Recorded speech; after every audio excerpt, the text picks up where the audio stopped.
Kita ke informasi lain, saudara. Tim Riset Institut Teknologi Bandung (ITB) menyampaikan peringatan terjadinya potensi tsunami setinggi 20 meter di pesisir selatan Jawa Barat dan juga Jawa Timur. Hasil penelitian tersebut berdasarkan hasil pengolahan data gempa yang tercatat Stasiun Pengamat Badan Meteorologi, Klimatologi, dan Geofisika atau BMKG.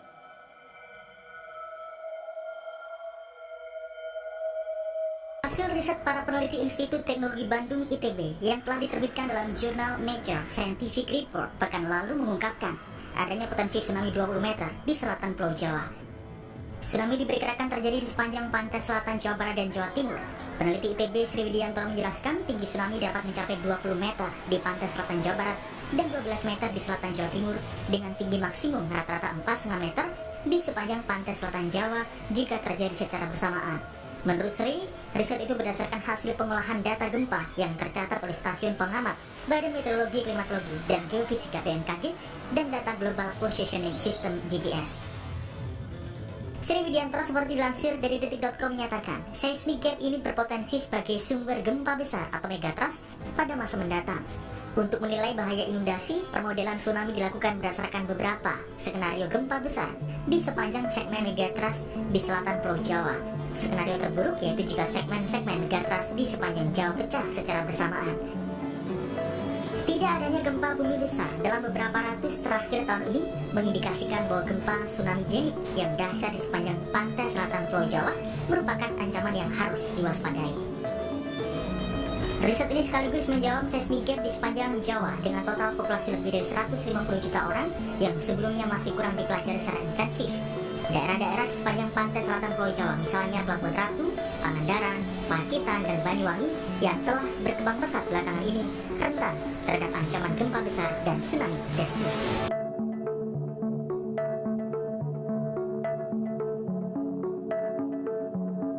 Dan bagaimana, saudara, pemerintah menyikapi ancaman tsunami 20 meter di pesisir selatan Pulau Jawa? Kita pagi ini sudah terhubung melalui daring dengan Rahmat Riono selaku Kepala Pusat Gempa dan Tsunami BMKG. Pagi, Pak Rahmat. Selamat pagi, Assalamualaikum warahmatullahi wabarakatuh. Waalaikumsalam warahmatullahi wabarakatuh.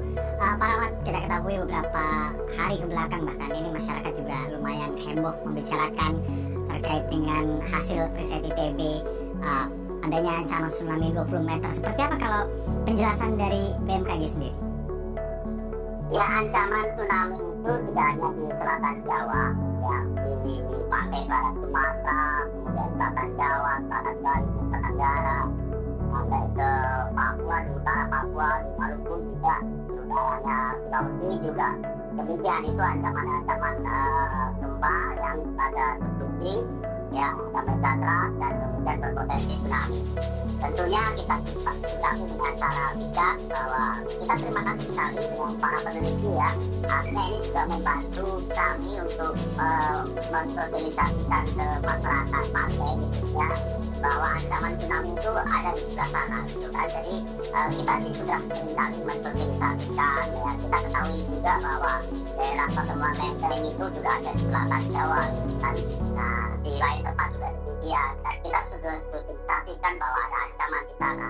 Dengan para peneliti ini tentunya membantu kami untuk mengingatkan masyarakat bahwa ancaman itu ada di sebelah selatan Jawa, di pantai barat Sumatera dan sebagainya. Dan memang kalau ketinggiannya kan kita belum tahu, ya, berapa. Kalau disebutkan 20 meter itu memang potensi juga, ya kan, potensi karena juga dari sejarahnya juga pernah terjadi gempa-gempa besar dan menimbulkan tsunami di selatan Jawa. Dan kita juga sudah membuat pemodelan apabila gempa masa lampau itu dimodelkan di sekarang itu kabupaten kota mana saja yang terdampak tsunami, ketinggiannya berapa dan sebagainya. Tentunya dengan ketinggian 20 meter ini kan ketinggian yang worst case, ya, artinya skenario terburuk. Tadi disampaikan bahwa ada dua segmen yang bila terjadi bersamaan. Artinya kalau ini terjadi bersamaan, magnitudo itulah yang terjadi sehingga potensinya sampai 20 meter. Jadi ini masih ya hasil riset. Nah, tentunya kita sikapi dengan bijak dengan mengupayakan mitigasinya. Kalau dari kami sih menyiapkan sarana prasarana khususnya untuk peringatan dininya ya, memasang sensor, memasang penerima informasinya, rewarding kita siapkan dengan baik supaya informasi itu sampai ke masyarakat tepat dan pada waktu yang sangat tepat dengan tepat gitu kan. Kalau sejauh ini yang sudah Anda sebutkan tadi masalah infrastruktur sendiri, perangkat informasi untuk peringatan dini, seperti apa Pak Rahmat di Indonesia saat ini? Nah, kalau kami sudah memasang hampir seluruh ya, kalau di daerah rawan tsunami, kabupaten kota rawan tsunami sudah kita pasang namanya warning receiver system. Apalagi di tahun ini kita memasang yang new generation, artinya dalam waktu real time ya, dalam waktu 2-3 menit informasi itu sudah sampai ke pemerintah daerah, itu Pusdalop Badan Penanggulangan Bencana di daerah. Nah ini kita nanti pada tanggal 6 Oktober nanti kita akan coba simulasikan. Jadi kita punya agenda tentunya. Agenda ini juga agenda 2 tahunan, yaitu pelatihan tsunami di kawasan Samudra Hindia, dan kita laksanakan besok tanggal 6 Oktober. Dan kebetulan memang magnitudenya sama dengan yang hasil riset dari ITB. Nah ini memang kebetulan ITB juga menggunakan datanya BMKG ya, bisa saja itu. Namun bahwa tanggal 6 Oktober nanti kita laksanakan itu kita sudah siapkan tahun lalu ya simulasinya dengan magnitudo 9.1 di selatan Jawa dan daerah-daerah terdampak di mana saja. Itu kita simulasikan dengan kita akan uji sistem kita, apakah informasi itu pada saat seolah-olah ada gempa kemudian informasi kita kirimkan ke pemerintah daerah yang terdampak, dan informasi itu apakah dipahami oleh pemangku kebencanaan di daerah. Ini sangat penting, jangan sampai BMKG merasa sudah mengirimkan informasinya sudah sampai, namun pemerintah daerahnya itu tidak paham terhadap informasi itu. Jadi kalau tidak paham kan bisa saja memberikan respon yang salah, ya kan?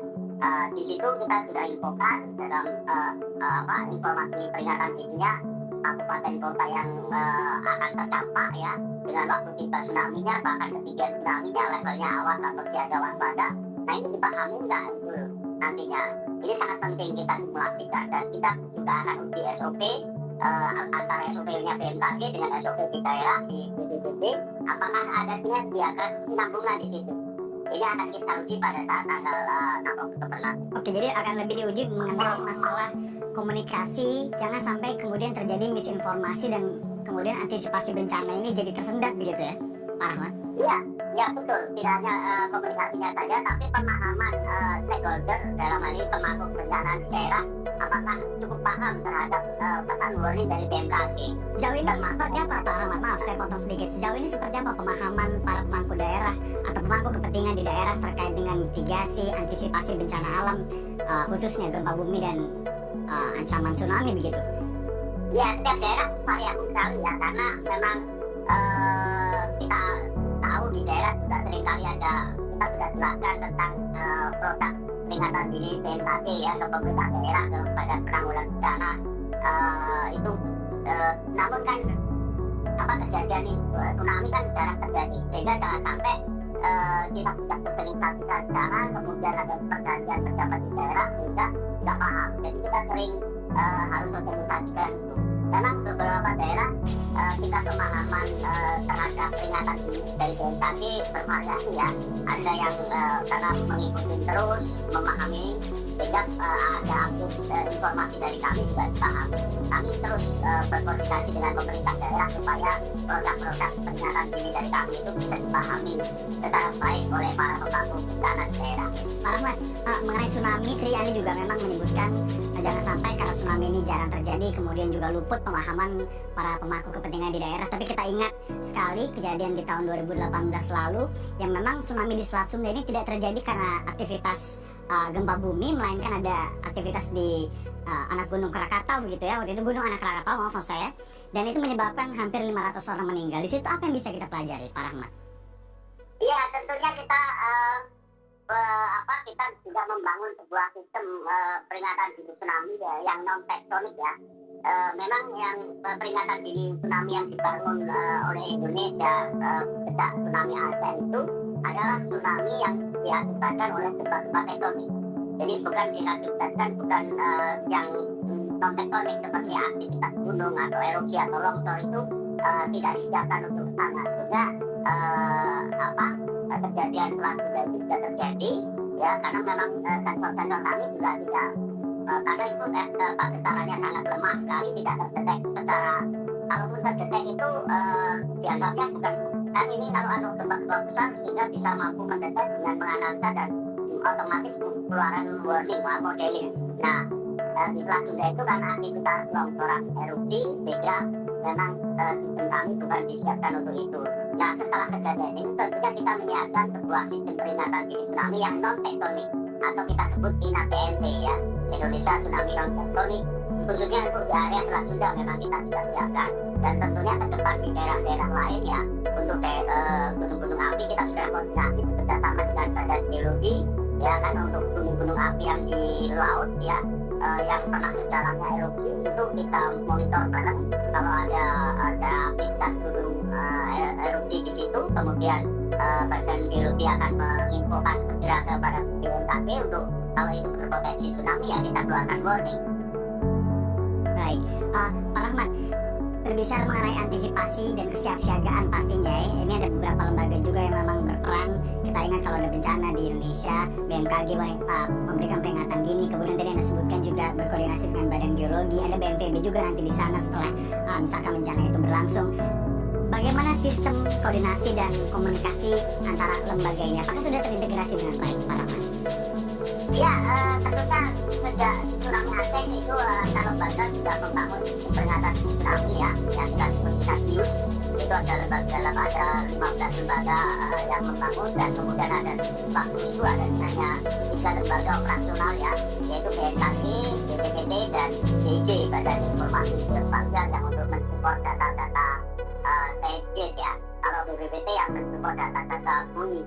Nah, kemudian setelah adanya tsunami Selat Sunda, tentunya ada satu tambahan lembaga lagi, lembaga operasional, yaitu Badan Geologi, khusus untuk memberikan informasi aktivitas gunung, khususnya yang di laut ya. Kalau gunung-gunung api di darat ya, itu memang tusinya di Badan Geologi, dan yang di laut memang tusinya juga di Badan Geologi. Namun kalau erupsi yang di laut itu karena mungkin berdampak tsunami, maka ada koordinasi dengan BMKG. Kalau ada aktivitas di Krakatau misalnya sudah meningkat dari waspada siaga kemudian menjadi awas, dan kami sudah siap-siap untuk sekiranya pada saat erupsi kita akan keluarkan warning, khususnya untuk di Selat Sunda dan sekitarnya. Pak Rahmat, terakhir pesan Anda atau dari BMKG kepada masyarakat mengenai isu-isu yang memang saat ini sedang ramai juga diperbincangkan, adanya memang potensi gempa dan tsunami setinggi 20 meter tadi. Pesan apa yang ingin Anda sampaikan, tidak hanya masyarakat tentunya ya, tapi juga ke pemangku kepentingan baik pemerintah pusat, pemerintah daerah, dan juga lembaga-lembaga lainnya ini yang menangani bencana alam? Ya, tentunya kita tanggapi secara bijak ya, masyarakat tidak perlu begitu panik menghadapi berita seperti ini. Sebetulnya kita juga sudah paham, masyarakat sudah paham bahwa di daerah-daerah pesisir selatan Jawa itu juga daerah rawan tsunami. Cuma memang masyarakat belum tahu bahwa ancamannya setinggi berapa. Dengan ancaman setinggi 20 ini yang skenario adalah skenario worst case atau skenario gempa terburuk yang terjadi. Ini merupakan skenario terbaik untuk upaya mitigasi. Jadi kita siapkan itu adalah untuk skenario terburuk, untuk menyiapkan segala sesuatunya ya, perangkat sarana prasarana, membangun shelternya. Kalau skenario-nya terburuk pada ketinggian 20 meter, mestinya shelter yang dibangun adalah lebih tinggi dari 20 meter. Jangan sampai memberikan informasi malah skenario yang katakanlah magnitudo yang bukan terburuk, misalnya magnitudo 7, sehingga magnitudonya ya tsunami yang terjadi hanya 3 meter, dan kemudian yang terjadi malah magnitudo 9, maka itu akan menjadi korban. Intinya di sini masyarakat tidak perlu panik, secara bijak bahwa ancaman tsunami itu tidak hanya di selatan Jawa, seluruh wilayah Indonesia di daerah pertemuan Lempeng itu ada ancaman gempa dan tsunami, sehingga saya ingatkan seluruh masyarakat Indonesia juga tetap harus meningkatkan kewaspadaannya. Ya, skenario terburuk adalah skenario terbaik untuk mitigasi bencana, tapi tentunya juga semoga koordinasi dan juga komunikasi di antara lembaga ini bisa kemudian terus diperbaiki, dan juga tentunya memastikan sarana dan prasarana penanggulangan bencana di seluruh Indonesia ini merata. Pak Rahmat Riono, Kepala Pusat Gempa Bumi dan Tsunami BMKG, terima kasih sudah mau meluangkan waktu di Sapa Indonesia Air Pekan berbagi bersama kami.